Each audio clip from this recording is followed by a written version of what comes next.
ગઈકાલે પલસાણા પોલીસ સ્ટેશનની હદમાં કારેલી ગામે એક કમનસીબે હત્યાનો બનાવ થયો.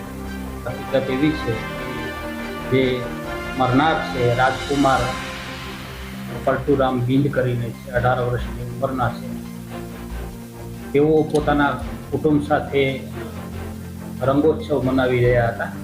તે દરમિયાનમાં મારનાર જે છે એ તેમની સાથે રંગ રમતા એમણે ના પાડેલી કે તમે છે મારી સાથે નહીં એમ કરીને ધક્કો મારીને કાઢતા એને માઠો લાગી આવતા પોતાના ઘરે જઈ અને એના ઘરેથી બીજા વ્યક્તિઓને લઈ અને પવન, દીપાલી, રાજેન્દ્ર, સંગીતા, સપના, દર્શન અને ગોકુલ એમ 7 જણાએ આવી અને આ લોકોના સાથે પહેલાં હાથોપાઈ કરી અને પછી બારીનો કાચ તોડી અને એક કાચને હાથમાં લઈ અને જે મરનાર છે એના હાથની ધોરીને કાપી અને મોત નીપજાવે. આગળની તપાસ કરી ગયા છે.